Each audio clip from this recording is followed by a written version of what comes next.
Introducing the new Verizon Business Unlimited plans. For as low as $30 per line with AutoPay, get 5G nationwide, plus massive data capacity, plus spam blocking features. Plus, mix and match the right plans for your business. Get more of what you need, none of what you don't. From Verizon, the network businesses rely on. 5G nationwide available in 1,800 plus cities on most VZ 5G devices. Monthly per line pricing with 5 plus lines on Biz Unlimited Start device payment smartphone purchase. AutoPay and paper-free billing required. Terms apply. At Qualcomm, we believe in staying connected, and you can see us wherever 5G is helping transform telemedicine, supporting remote education, and powering mobile PCs. The invention age is here. Learn more at qualcomm.com/inventionage.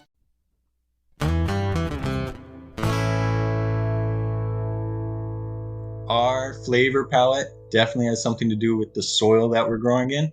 We're actually considered like the North Pole of chocolate because you can only grow chocolate really within the first 16 degrees of the equator. And we're on the 19th, 20th degree.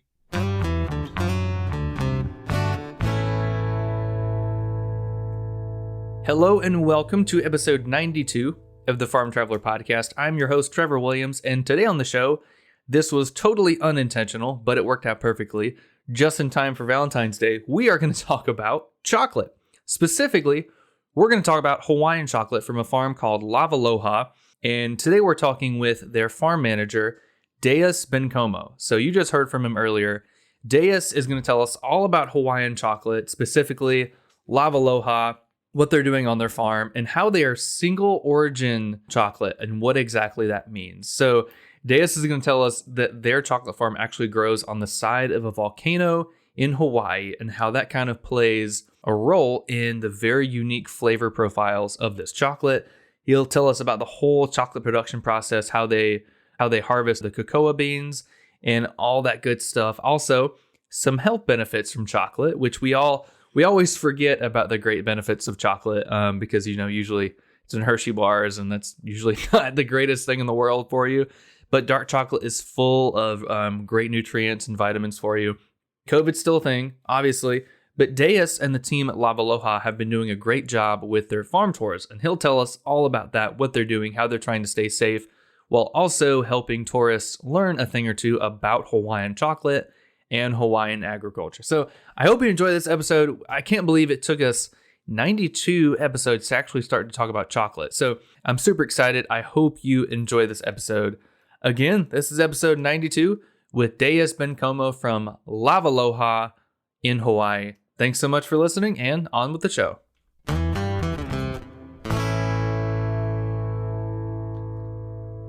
All right, Daeus Bencomo, welcome to the Farm Traveler Podcast. How are you doing, man? Pretty good. Not too bad. It's nice and rainy today. Oh, I bet. Dude, I'm jealous. So you're in Hawaii. I've always wanted to go to Hawaii. So we had to figure out a time difference. I think it's like a 4-hour time difference there. So it's bright and early, 7:30 a.m. for you and 11:30 a.m. for me. So I'm glad we got this figured out. But we haven't talked to any chocolate farmers at all. So I'm super excited to talk with you about your farm. Tell us real quick a little background about yourself and how you got started. So I'm originally from New Mexico, just south of Albuquerque. My family had a little bit of property that we grew corn, alfalfa, and hay. Wasn't too much involved in that process. I was so young at the time. But I baled the hay, just did whatever I could at that age. Then I joined the military, came out to Hawaii for a full-time position that kind of fell through. And I moved to the Big Island, fell in love with it, got a job working at a zip line, maintaining it, rebuilding it. And then kind of fell out of love and moved over to the farm. And I've been loving it ever since. I've been here for a little bit over a year now. That's awesome. So, yeah, I was checking out your website and the Instagram of Lavaloha, and it seems like there's kind of a rich history there with Hawaiian chocolate. So can you give us kind of a breakdown of kind of the history of the Lavaloha farm and Hawaiian chocolate in general? Yeah, so Lavaloha Farm was started out pretty recently. In 2017 or 18, started out making their own chocolate, but it's been a chocolate farm since the early 2000s. It was under the name of Mahilani Partners. So now they did some rebranding and they renamed it to Lavaloha. And we've been producing our own chocolate from our own facility on the farm inside of our warehouse. So it's been pretty awesome. It's been a lot of learning opportunities up here. Oh, I can imagine. So I assume with the Lavaloha, I mean, that kind of plays into the whole lava thing of Hawaii about it forming and stuff like that. Is that correct? Yeah, so we actually are on the slopes of Mauna Kea. It's one of the largest volcanoes and mountains in the world. It's actually taller than Mount Everest from the base to the summit, from underneath the water, the sea level, all the way up to the top where the observatories are. It's technically taller than Mount Everest. Oh, wow. Okay. Yeah, so That's we're that. actually, oh, sorry, we're actually on the slopes of that mountain in growing our cacao trees in volcanic soil. Do you think that volcanic soil kind of gives the chocolate a little bit different of a taste? Yeah, there's something called terroir. And I think our flavor palette definitely has something to do with the soil that we're growing in. We're actually considered like the North Pole of chocolate because you can only grow chocolate really within the first like 16 degrees of the equator. And we're like on the 19th, 20th degree. Oh, wow. So you guys are really close then. Yeah, so we're just on the cusp. It seems to do pretty well up here. I think the highest lot that we have on this farm is about 1,500 feet in elevation. Okay. That's pretty sweet. So on your website, you were saying that you guys have 100% single origin Hawaiian chocolate. So are those just a variety of cacao that's was kind of found in Hawaii and it's what it has been kind of focused on? So what's the whole story behind that? So what we mean by single origin is that the chocolate, all three types, the Forastera, the Criollo, and the Tri. Ooh, I'm forgetting the name of it now. I Tri. bet there's a lot of different kinds. Yeah, but the three different types that we grow up here, they were not found originally from here at all. Came from southern Central America. But for our single origin, it mainly means that we start our process directly from seed. So we grow our own tree all the way up until we make our own bark, our chocolate bark. So everything, the only additive ingredients are the sugar and the milk powder that we use. Everything else is single origin from our farm. Okay, gotcha. That makes a lot of sense. So, how exactly does chocolate production work? I know the beans are from cacao plants, and they're like these really big pods that look. You look at them, and you're like, "There's no way chocolate comes from that." But then I know you pick them, you roast them. So, what's the whole chocolate production like from growing the cacao plants until you have like actual chocolate? Oh man, that's a good question. There's a lot of science that comes in with it. I just actually recently took over as a production manager for the farm as well as the farm manager. So I'm now learning how to do all that. Basically, what you do is after you harvest your cacao pods, you're going to want to split them. And inside of the cacao pods is this fuzzy, pulpy, white covered bean. And inside that bean, it's purple. You want to, after you split all your pods, you put them in a bin, keep them as hot as you can. You want to rotate them, mix them real good every couple of days till they reach like 110 to 120 degrees. Once they hit that max temperature, that means they're fully fermented and you can take them out to dry. So you want that ferment to get real good. You want that yeast to build up really nice. Once you get a good citric acid type smell, um, and like at least 118 degrees temperature, you can start laying it out to dry. The drying period kind of takes a little bit longer. I would say about 2 weeks, 2 to 3 weeks, depending on what our rain situation is like. Usually, when we're harvesting cacao, we're just getting into our rainy season, so sometimes the humidity sticks around for a while, and it takes Oh, a couple of weeks for it to dry. But after we finish drying, we will either store the beans, let them age for a little bit, or if we're ready to get right on it, we'll roast them. And roasting them, we just do it in a big tumbler roaster. It looks kind of like a washing machine or an old school drying machine. And it has flaps inside, so it just rotates the beans nice and evenly with propane. And pretty much, depending on the humidity content of the bean, moisture content of the bean, we can get 30 pounds roasted in about 45 minutes. I usually roast about 60 pounds every time I do a roasting day. From roasting, We'll then go into a process where we have to get the small shell, like the bark of the bean, off. And it's called a winnowing process. So it's this big, huge, loud machine with a big vacuum tube that you scoop the beans into, and it massages, rolls, and shakes the beans all around, and it crushes up the inside of the bean and vacuums off the husk, like the shell, essentially. So at the end, you have what's called a nib, and it's crushed up little cacao beans. They're super Okay. rich and super good. Yeah. It sounds like it. Yeah. So a random question: is this process of roasting the cacao beans kind of similar to roasting coffee beans? Is it kind of similar to that? Yeah. So instead of listening for the crack of a coffee bean, we're looking more so of the bitterness and the crumbliness of the cacao bean. Okay, okay, gotcha. So, and I mean, like you were saying, the pods look very different. Like chocolate wouldn't come from there. Do you know how it was kind of first discovered that somebody, I mean, just happened to do the exact perfect process where they took apart the cacao pod, they roasted the beans, and they're like, wait a minute, this chocolate is really sweet. Do you know kind of history behind that? Yeah, I'm not too sure on the history behind it. I've heard a bunch of different things just throughout the couple years that I've been up here through our tour guides and everything. One of the theories that I've heard that I like to talk about is the Aztecs and Mayans, Mesoamericans essentially found these trees, opened them up, and the pulp, you can eat the pulp and the nectar from the pod, and it's super sweet. But I guess they didn't, they would spit the seeds out, they wouldn't eat the seeds. And those, they made a small pile, and I guess it fermented. They left it out in the sun and it baked, and they realized it started smelling good. And so they tossed some in their mouths and said it tasted delicious, or thought it tasted delicious. And that was the rudimentary form of chocolate for them. Well, there you go. That's awesome. So, what are the main differences between like dark chocolate, white chocolate, and milk chocolate? I mean, I'm assuming you're adding different levels of milk in there to sweeten them, or what? So, what's the main difference there? Yeah, so dark chocolate is pretty much the purest form of chocolate you can buy. So like there's different percentages, like you'll see like 70% dark chocolate or 85% dark chocolate.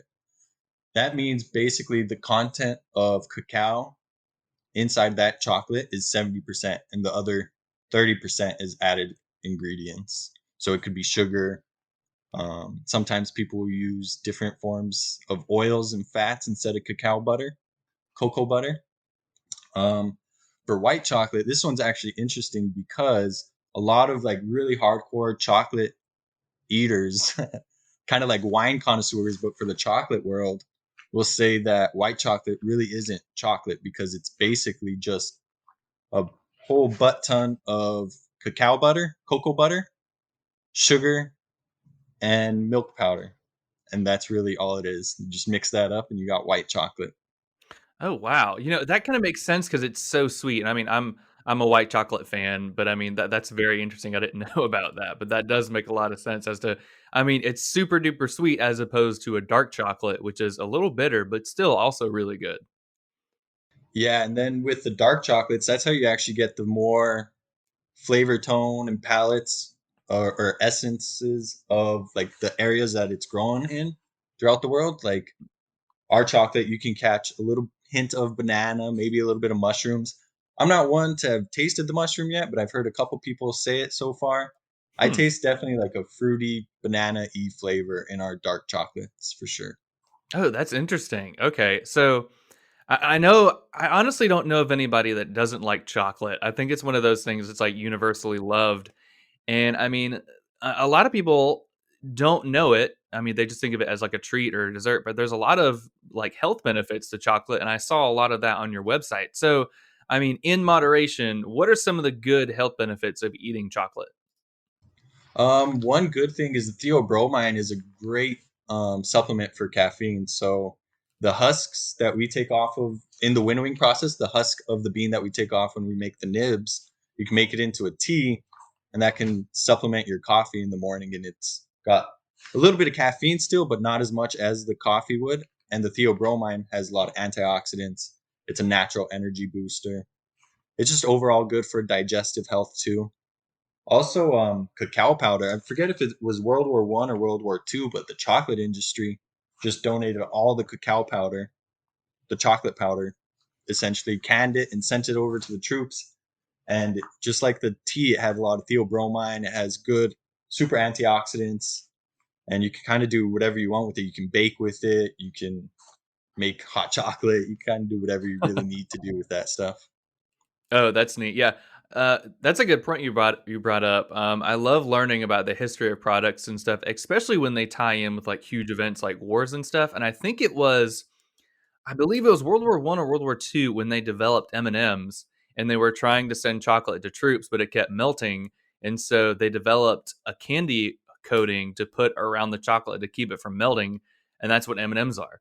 And so they're like, "Oh wait, the troops not only like this, but people back home will like it." And so boom, that's how M&Ms were formed. That's pretty cool. I never knew that. Yeah, the more you know. Right? So yeah, I was checking out your website, and you guys also do tree to chocolate tours, which is really cool. And I know agritourism is huge, and I mean it just helps people learn basically where their food comes from. So I mean, what have those tours been like? I mean, have consumers gone on those tours and learned a lot about chocolate? So what all do you cover on those tree to chocolate tours? So yeah, first off, the tours have been awesome. They've been running for about 2.5 years now, and they just picked up steam, man. During the first initial parts, couple months of the pandemic, we were shut down to the public. We were just producing chocolate and selling it regularly. And then once tourism kind of opened back up, we started doing our due diligence on how we can do a safe tour and operate to capacity according to CDC regulation and Department of Health, the State Department of Health. So now we're doing just single family tours, and man, we're busier than we were before coronavirus pandemic hit. It's crazy. Oh, that's cool. I bet people just want to get out now, and they're like, "Oh, hey, let's go on a chocolate tour and see what's going on." Yeah, I'm pretty sure that's what it is. But as far as the content of our tours, we kind of start at our little farmhouse up here. It's where we have our shop, our main shop, where we sell a lot of our chocolate. They get to meet the guide. We have one of 6 guides that'll bring them out. We got these cool little golf cart looking buses. They look like they're gas powered extended golf carts. Essentially, they can fit either 6 to 12 people depending on which tour bus you want to take.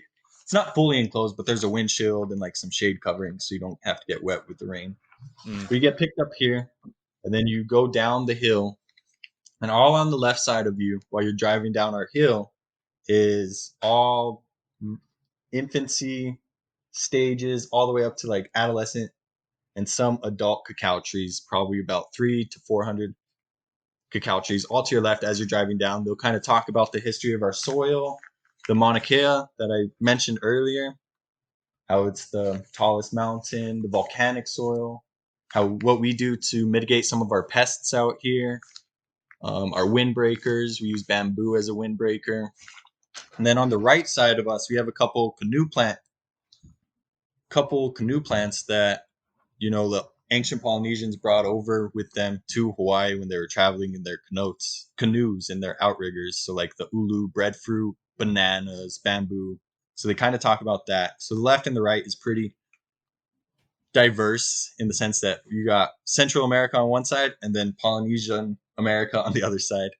Oh wow, that's neat. I like that. Yeah, and then as you go down, you kind of hear the history of our farm a little bit, how we started up, how we started buying up the land and trying to cultivate it into something great and make like a community up here. Then we get to an area where we actually dry our beans and split our pods. We have this huge machine that the rest of the Hawaii island is jealous of because we're the only one with the machine that automatically splits the pods and separates the seeds out for us. That's cool. Good on you guys for having that. I mean, that's cool. It makes them jealous. Yeah, so we get to show the guests that usually we don't run it. Every other Tuesday we'll run it. And if a tour is booked that day, then they get the luck of the draw and they get to see it. Oh wow, that's neat. Okay. Yeah, it's pretty cool. It's a little bit loud because we're off grid, so that has to be ran by a generator. It's 240 volt, so it's definitely a little bit loud. Gotcha. Yeah, I can imagine. Well, that's cool, and that's awesome that I mean, post COVID, it's kind of exploded that you guys are having a lot of people kind of go in there and wanting to see because I mean they're wanting to get out, do something, and this is not only something that gets them outside. But, I mean, it's something educational. So I mean, how exactly? You kind of mentioned it earlier, but how did COVID impact you guys? I mean, was there still demand in chocolate? Were you still going through production, or did you have any lull periods? So how did COVID impact you guys?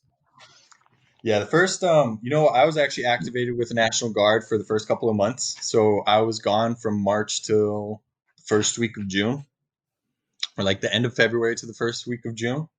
I wasn't able to see too much of the data and analytics of how it affected us in those first couple months. When I came back, we did decide to kind of shut down. We were going to revamp our production facility. We were going to, try and upgrade a lot of our equipment during this lull, try and train up some other folks on how to make chocolate, on what to do. Because right now we actually only have one chocolate maker, and other than myself, and I'm still learning. I'm definitely not a chocolate maker yet. But so we took that time to really reevaluate our production facility and give it a real good polish and massage and clean it all up. And now we've doubled our production per week. So essentially tripled it within each quarter. It's pretty nice. So Oh it helped wow, us it in that sounds like it. sense. Yeah. Yeah. Um, That's pretty groovy. the sales did actually dip. I know that June to July and August, it was pretty low. I'm not too sure what the exact numbers are, but we did try some stuff out. We tried going down to the farmer's market and sell some edible plants and herbs and spices. It kind of gained some traction. We just didn't really have the time or the resources available to just continuously go down to the farmer's market. So we moved all the plant sales up here, and it's been doing pretty well. Now, if you come for a visit, you get to take home a free plant. Hey, there you go. That's cool. You can't beat a free plant. I love plants. That's awesome. That's cool. So, would you consider y'all organic or conventional? Last season we tried to do a deep dive, kind of explaining the key differences there. So, what are you guys, organic, conventional, or maybe a little bit of both?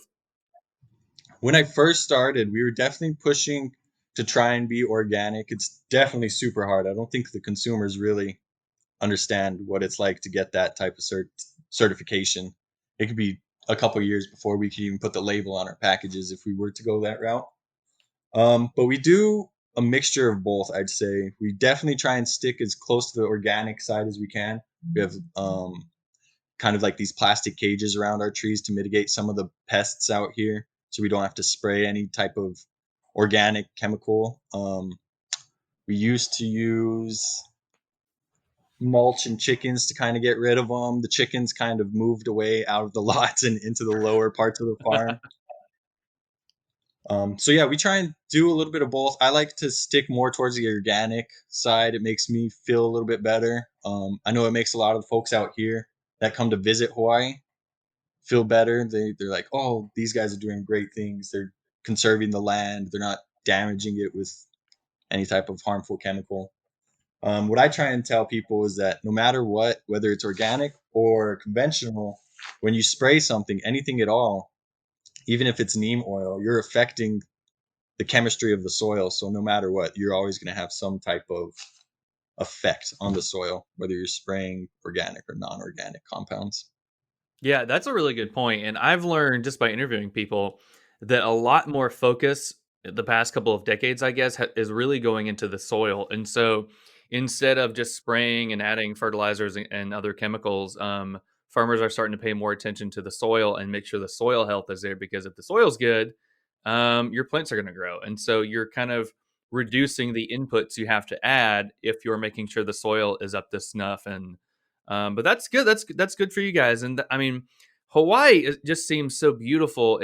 I bet more people there, tourists and locals alike, are much more, I guess, aware and want to kind of like save the environment a little bit. So that's good that you guys are also aware of that, kind of making sure that you're trying to save the environment as much as you can and kind of reduce the impact you're having.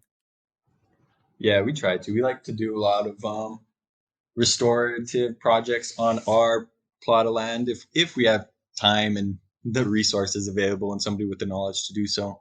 We got a lot of knowledgeable folks up here that work with us. It's great.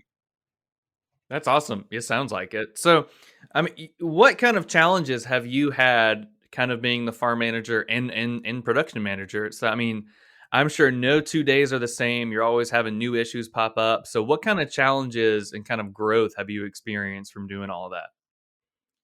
Well, the first and foremost, I was actually originally hired as a part-time ag worker. I just want to do something part-time, kind of relax after my stint with the zip line. I was with them for about 5 years, and I rebuilt almost that whole course from the ground up, except for the poles. So it was definitely it was time for a break for me. So when I applied for this job, I was not expecting to be the farm manager.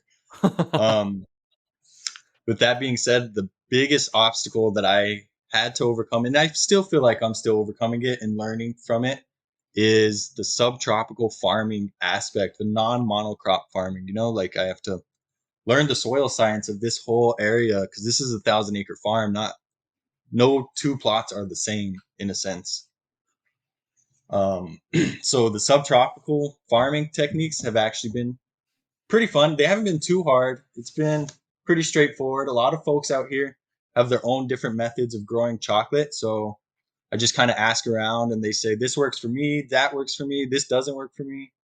And I kind of do a combination of all. And so far, I think I've figured out a pretty good method and regimen for our trees. Hey, well, there you go. It sounds like they're pretty collaborative. And I mean, sometimes it's kind of the opposite where everybody's kind of keeping their growing secrets kind of to themselves. So that's great that the environment there is really collaborative. I mean, has that been obviously pretty beneficial to have? Yeah, definitely. I would say there's still some of those aspects of, keeping it to yourself. You don't want to give away everything, but definitely a lot of folks out here are super helpful for me, at least whenever I have a question. The cooperative and extension agents have been fantastic for me. They've been such a great resource to me. So I don't mind donating at all. Anytime I can volunteer or do anything for them, I always try and raise my hand. They've been great. That's cool. That's good to hear. Can you tell us a little bit more about kind of Hawaii agriculture in a whole? I mean, I know you've got multiple islands over there, a lot of traditions going on. So, what are kind of the main staples when it comes to Hawaii agriculture, besides things like the normal person might assume, like pineapples and coffee and chocolate? So, what are some other ag commodities out there in Hawaii? So for this island, the big island of Hawaii, one of the big ag commodities is cattle. There's a lot of cattle ranching going on over here. Um, you got some pretty expensive beef patties on your hand. You can buy a $15 burger without any condiments. Wow. Yeah, I've heard the burgers are super expensive. Yeah, it's pretty good beef though. They definitely do have. We do have some great beef products out here. Outside of that, chocolate industry is relatively new. I'd say it's probably only started up in the past 20 years, if that. As far as pineapples, that's more so of a tourist attraction. Some people have small plots here and there. I definitely planted a plot for the tourists to come and check out. Um, we also have coffee, like you said. That's been a really big commodity for us since the sugarcane days actually ended in the mid to early 90s. Sugarcane was a really big commodity for us for a couple, I would say about 100 years. You still see a lot of remnants in all these rivers and streams around us of, piping that would help irrigate the sugar plantation farms that would lead down to the warehouses so you can, refine the sugars. Um, but coffee was the next big thing for Hawaii as a state in general. Kauai Coffee Farms has, I think, 3,000 acres. So if I can fit 1,800 trees on 2 acres, I can't even imagine what their count is. So coffee's been a big player for us pretty recently too. Yeah, I bet there's so many coffee plants there. Coffee. I feel like coffee has exploded in the last 5, 10 years. I mean, with Starbucks, Dunkin' Donuts, and so I mean, you hear nothing but good things when it comes to Hawaiian coffee. So that's pretty good that it's obviously a staple of the ag industry out there. Yeah, we grow coffee up here as well. I just got my first harvest season done as a coffee farmer. We pulled in about 1,800 pounds off of about 1 acre, maybe, or a little under an acre. So that was pretty awesome. It tastes really good. I'm not a big coffee drinker.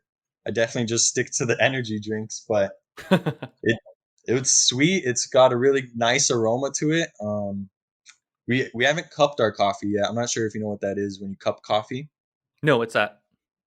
It's like a wine tasting, but for coffee experts, and they kind of rate your coffee, tell you what hints and aromas and flavors that are in your coffee specifically. Oh, okay. That's cool.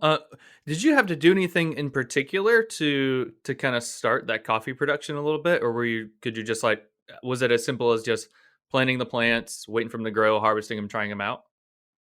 So actually, I took it over from one of the shareholders of the farm. His name is Curtis. He was running the coffee program up here and just kind of roasting it himself with a third party, bagging it with them. And I'm not too sure if he was selling it or just giving it away. But just this recent past year, I took over completely from him. He showed me his techniques and I just took the ball running, and pretty much he just set me up for success, man. That's really all I can say. He knows a lot. I just kind of refined it a little bit more and we're good to go now. Hey, well, there you go. That's awesome. Yeah. I like coffee. It's really good. I try to not drink it a whole lot. I'm kind of more of a tea drinker, but I mean, the Hawaiian coffee that I've had is really, really good. I mean, I'm not a coffee snob or anything, but that's awesome. Well, that's cool. You're kind of venturing into coffee as well. So, I like to ask everybody this question, and I'm excited to hear your answer. What do you think about the farmer consumer relationship? Do you think it's improving? Do you think it needs some work? What do you think about that relationship? I definitely think it's improving, especially with outlets like this, like your podcast, and a lot of the newer generations are starting to shop at the farmers market. They're starting to buy more CSA boxes, subscription based boxes for food and meats. So I think the consumer at this point is probably the most, or close to being the most educated as they can, or are willing to be, since they had to grow it themselves back a couple hundred years ago. I definitely think the relationship's getting a little bit closer, a little bit stronger. It also falls on the farmers too. It's kind of like our responsibility to educate them.